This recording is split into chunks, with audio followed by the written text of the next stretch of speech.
Alright gang, first things first, there's a whole bunch of diabolical spoilers for the boys' comic and show in this video, so watch ahead at your own peril. Now, some of you may already know that the show and the comic have a whole bunch of differences, and the same goes for the fates of almost all the major characters. I mean, in the books, several of the good guys and bad guys die gruesome deaths, some who died in the show actually survived Garth Ennis' comics, and then there's some pretty interesting details about their fates as well. But to learn all of that, you don't have to read the comics, because in this video we're going to explore the fates of all the members of the boys and the Seven, and then some.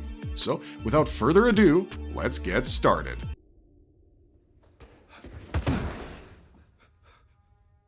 William Billy Butcher. In the comics, Butcher always wanted to avenge his wife, and he tried his best to do what was necessary without really losing himself in the process. However, when Jack from Jupiter, a member of the Seven, kills his dog Terror, Billy stops giving shits about the means and begins focusing solely on the ends. Terror wasn't just a regular pet for him. That dog was super important to him, and once he died, Butcher went full scorched earth mode. After this, Butcher made it his life's singular goal to bring Homelander down because he mistakenly believed that the man-child of a soup was the root cause of all the evil that was befalling his country. And although he did succeed in this endeavor, he simply couldn't feel happy. Avenging Becky didn't fix him. It didn't heal the grief. In fact, it made him break down in tears because killing the soup responsible only made him feel worse. And from there, Butcher decided the world would be better without any soups at all. With Vogelbaum's help, he planned to detonate hundreds of bombs and release an explosive Compound V strain, one that could be triggered remotely through a certain frequency. Since it was modified to target anyone with Compound V in their blood, millions could have died regardless of them being innocent or guilty. Now, to push this plan through, Butcher first took care of Mother's Milk, the Frenchman, and the female, which left Hughie as the only person alive who could stop him. Their final clash ended with both of them falling from the Empire State Building. Hughie's leg got impaled on a fence, and Butcher broke his neck, which left him paralyzed, save for his head. Once his plan failed, Butcher had one last long talk with Hughie. One where he didn't quite justify his actions, but sort of admitted that he left Hughie as his moral anchor, something to pull Butcher back when he was going to do some wacky shit. But Butcher didn't want to live any longer. He knew that his life would be a mess if he was allowed to live trapped inside his own body. Butcher wanted to die, but how? That's when he lied to Hughie about murdering Hughie's parents. The details of this fake-ass story just pushed Hughie over the edge, and the man stabbed him with an iron pipe, and Butcher died with a smile on his face. Homelander. In the comics, Homelander's death was much worse than what they showed in the series. I mean, it was kinda more demeaning and in vain, and totally not like the grand villain exit he got in the show. In the comics, Homelander dies in the Oval Office, and at the hands of Black Noir, who turned out to be Vought's secret failsafe. Yep, he was basically a genetically superior clone of Homelander, built in case their golden psycho ever went fully off script, kinda like how he did in the show when he started believing he was God, or rather when he wanted people to believe he was God and wanted to put the non-believers to death. In the comics, however, Homelander's problems started when he began receiving photos of crimes he had no memory of.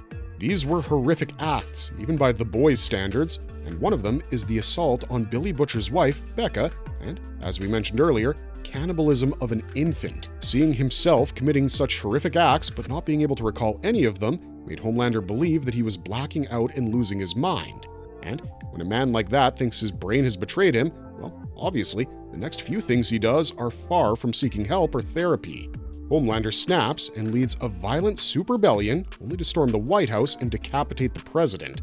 Butcher shows up as well, but before he can fight Butcher, Black Noir arrives, removes his mask, and reveals that it was actually he who committed those atrocities, then made the photos to push Homelander over the edge, and he did all of this so that he could basically force his own activation.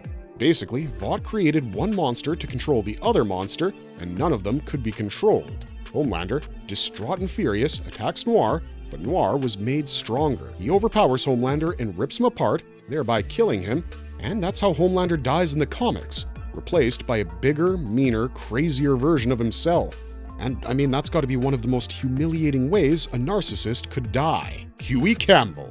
After Homelander's death, Butcher goes completely off the rails and decides every superpowered person on Earth has to die, and we don't need to explain again why he felt this way. Hughie tracks him down and confronts him, and after a brutal fight, he manages to stab Butcher through the chest, killing him. And that's the sad joke of Hughie's arc. I mean, the guy who never wanted this war in the first place had to be the guy to end it, and that too by killing one of his friends, someone who was like an older brother to him. After all this, Hughie and Annie leave America and return to Auchterladle, Scotland. More than a decade later, Hughie finds a journal Butcher left behind, which causes a temporary rift with Annie, but they eventually reconcile, get married, and finally build a quiet life together. Starlight! After Homelander's coup, Annie leaves New York, and with that, she pretty much leaves Hughie behind too. But if you think about it, who could blame her? The attempted insurrection in Washington had already left everyone rattled, and Hughie's discomfort around her didn't help the situation.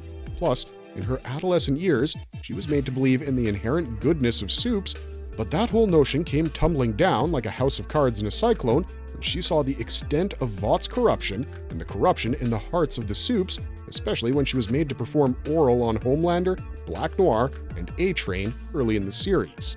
Annie simply chooses to step away from all this madness because sometimes love isn't enough when both people are carrying with themselves a whole truckload of emotional damage. Having said that, she does return half a year later when everything was done and dusted, and Hughie and Annie give their relationship another chance. By that point, both the boys and the Seven are gone, so there's finally some space for them to breathe. Well, as much as anyone can breathe in this universe without Vought somehow ruining everything. Then, in the spin-off titled Dear Becky, Annie and Hughie live together, but Hughie can't move past the boys or what he did with them, while Annie is unhappy after learning she's barren. Yep, that's a pretty big change between the series and the comic. In the former, Starlight is pregnant with Hughie's child, who they name Robin, after his previous girlfriend Robin Ward. In the comics, eventually Butcher's diary gives them closure and they finally marry. Annie settles down with Hughie in his Scottish hometown and takes his name, becoming Annie Campbell, MM. In the arc titled The Bloody Doors Off, MM finds out that his abusive ex-wife forced their daughter Janine into performing in an adult film with her. I mean, that's just messed up, and obviously extremely different from the Monique Milk we see in the show. And I mean, obviously Mother's Milk doesn't take that well, and I mean, no self-respecting man should take that well or calmly, I suppose, but basically, MM loses it and wrecks the boys' headquarters in pure rage before leaving to deal with his family disaster. After that, he tells his mother what happened, and the implication of even this is pretty violent. MM's mom doesn't handle the news well at all because we hear her screams while she's locked in a basement. Then, Janine calls him and says that she wasn't in her right mind, and also that she's run away from her mother. But the thing is, Janine now wants to be left alone, which is expected because she was still a child and was gravely embarrassed of what she had done. MM tries to get her location, but she still tells him that when she's well, she'll call him herself. Of course, MM tracks her down anyways, because he's her father and he's one of the best trackers out there, but Janine reveals that Butcher had already murdered the producers and cast of the adult film, and he also killed Janine's mother in front of her. After this, MM then returns to New York for a meeting with the boys and learns about Butcher's plans to use a weaponized version of Compound V on the soups. MM asks if he's really going through with this genocidal plan, and Butcher says yes, because he never expected to survive Homelander and Black Noir. Butcher offers him a chance to leave, but MM tries to stop him, and Butcher admits he even thought about killing MM's mother, though he couldn't do it. MM says he never wanted things to end this way, and Butcher calls him the best mate he ever had, says he didn't deserve to know him, and then shoves a grenade into Mother's Milk's mouth and sacrifices his left hand to hold it there. The blast leaves MM critically injured, with his face torn apart, and as he calls out for his mother, Butcher suffocates him and says he has no mates. Frenchie and Kimiko.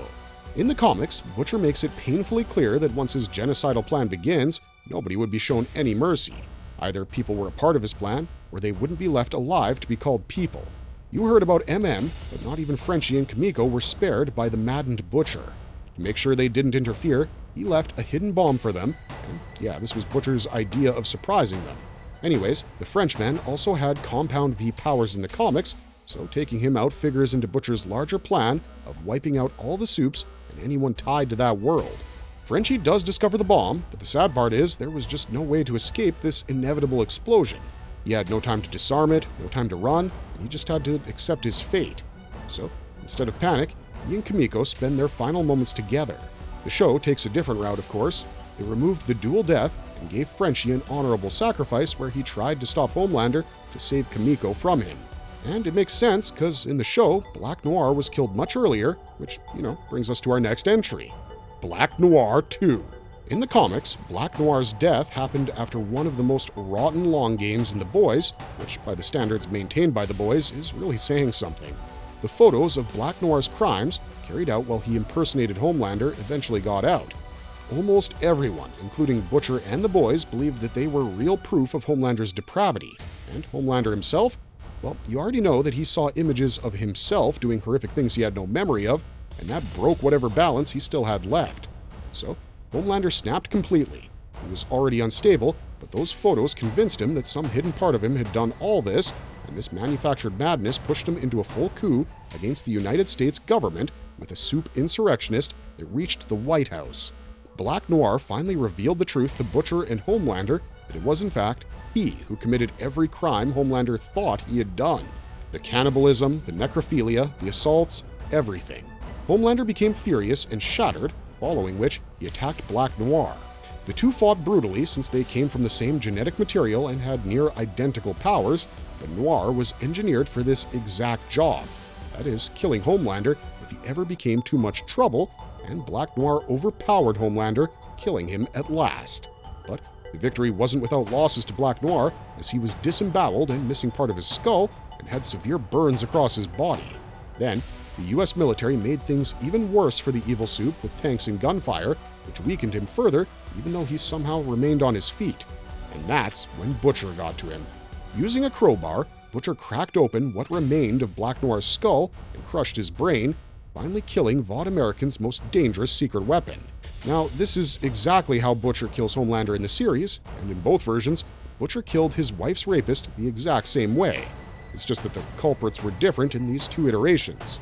Since we're already talking about what happened to Becca, let's talk about the result of that tragedy, aka Becca and her baby, or future Ryan. I think it's been made pretty abundantly clear by now that in the comics, Becca's baby isn't Homelander's, but Black Noir's, since the unnamed baby was conceived after Noir raped Becca while disguised as Homelander. Oh yeah, they don't name the kid in the comics, and he's very short-lived. The comic book version of Ryan doesn't get much page time, but he does make his tiny, awful entrance count. After ripping his way out of the womb, this superpowered newborn turns straight towards Billy Butcher, and I know, a baby-threatening Butcher sounds almost absurd, but what you have to realize is that this wasn't a normal baby. He comes out fully formed, like with teeth and all, and he immediately fires powerful laser beams from his eyes at his mother's husband. Butcher, being Butcher, survives this attack and kills the child by bashing his head in with a table lamp. And that was it for both Becca and her baby. The Deep. In the comics, the Deep is, oddly, one of the less monstrous members of the Seven. He's not the bumbling, attention-hungry piece of shit from the TV series. The Deep from the comics is definitely one of the more mature and civilized members of the Seven. He often ends up as the target of contempt, disregard, and even racism from the others. In fact, he doesn't even share the murderous habits of his counterparts. He's not portrayed as especially sexually deviant either. Most of the time, his big concern is money. In fact, he openly wonders why Homelander, Black Noir, Queen Maeve earn more than the rest of the team. I mean, this guy's got his priorities, and honestly, we're kinda cool with that. We'll take a money-hungry soup over a fascist murderer any day. That said, this version of the Deep isn't exactly above dirty behavior. For instance, during one Herogasm event, he throws a meth-addled soup into waters with a hammerhead shark. Anyways, given that the Deep wasn't as reckless or stupid as the others, he's one of the few members of the Seven to actually survive. After the events in Washington, the Deep survives because he refuses to take part in Homelander's attempted coup against the US government. That makes him the only lab-grown original Seven member left, and one of the only Seven survivors overall, apart from Starlight, of course. Later, in the final issue of the comic, we see that he's joined a new superhero group called True, a new costume that has a large cone-shaped hood built around his helmet's porthole. Jessica Bradley, aka Sister Sage. After Homelander's coup is crushed, Jessica Bradley ends up in front of Congress. For a while, she spends a lot of her time around Stillwell. Now, from the outside, you might think this means she has some support inside Vought American, but that's not quite correct because Stillwell was always using her. In fact, Stillwell later betrays her during his own appearance before Congress. So, instead of letting Vought American take the blame for this disaster, he pins it on Sister Sage. Stillwell had long ago seen that this whole soup thing would explode in the face of Vought American American, but instead of having to wipe off the shit left by such an ugly explosion, he used Jessica Bradley as a protective layer. He promoted Bradley into a leadership role so that when everything finally went wrong, he could point at her and say, yep, she's the one who did it. He paints her as a rogue element, person who could be held responsible for the company's misdeeds. Once Bradley realizes the full scale of the betrayal, he breaks down in her hotel room, pulls out her hair, and screams. She doesn't die, so she's still alive out there somewhere, possibly having a very bad hair day.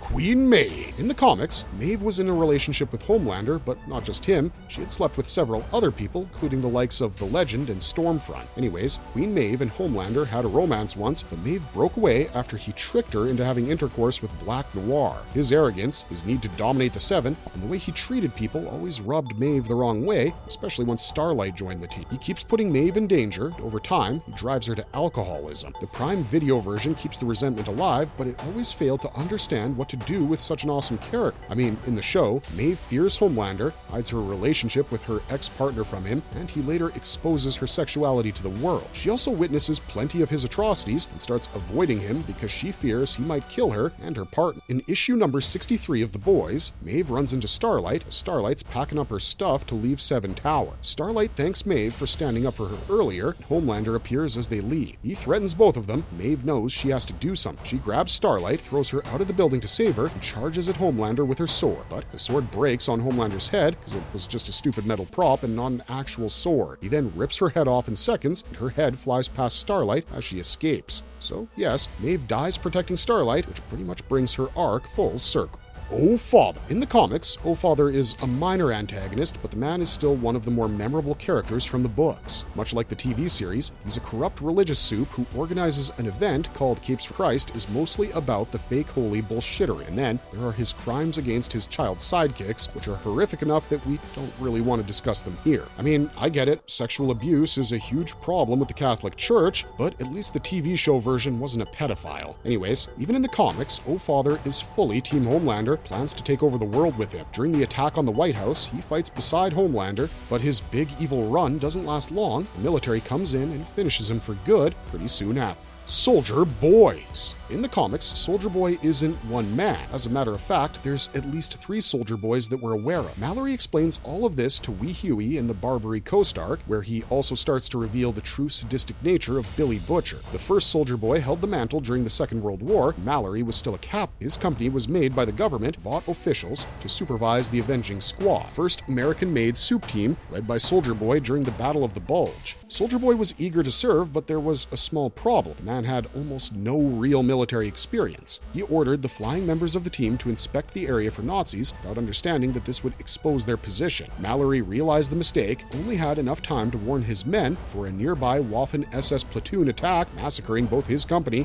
and Soldier Boy's men. Later, Mallory found Soldier Boy mortally wounded, almost split vertically by a blast. He mercy killed him by dropping a grenade near his feet and walking away. Naturally, this meant it was time to build the second Soldier Boy, and by 1950, Mallory learned that Vought had created new versions of Soldier Boy and the others using the same designs and branding. After the war, these replacements operated as Crime Fighters Incorporated and made propaganda films for the US government. This second Soldier Boy later died under unknown circumstances, and eventually, the third version took his place in the modern era. Like the second, Vought presented him as the original Soldier Boy, still alive. The third Soldier Boy is the one we meet in Herogasm, where he's the quote-unquote elected leader of Payback. And yup, this version is mostly comic relief. At the annual soup orgy, he has sex with Homelander every year because he believes Homelander will let him join the Seven. Homelander, of course, has zero intentions of doing that. After their most recent encounter, Homelander begins to think about a soup revolution against Vought and their puppet rulers in the White House, while Soldier Boy stands by his side, totally oblivious, before the guy from Vought interrupts him. Later, in the Self-Preservation Society, Soldier Boy joins Payback's ambush on the boys. At first, he actually pins Butcher to a wall with his shield, which sounds impressive for about 5 seconds, but because he lacks real combat experience, Butcher turns the fight around, bites off his nose, beats him unconscious. After that, Butcher tortures him for days to get information on Homelander and his activities. He also mocks him for claiming to be the same World War II Soldier Boy who survived through suspended animation, when in reality, Vought forced him to impersonate that identity. In What I Know, we learn that Butcher killed him, and Soldier Boy receives a public funeral with members of the Seven, including Homelander, serving as pallbearers. Sadly though, that's all we got for you this time, but if you liked this video, please consider hitting those like like and subscribe buttons to see more content like those 2 small clicks from you will help us tremendously in bringing you more of these awesome videos. So thanks for watching, stay safe out there, and have a super day.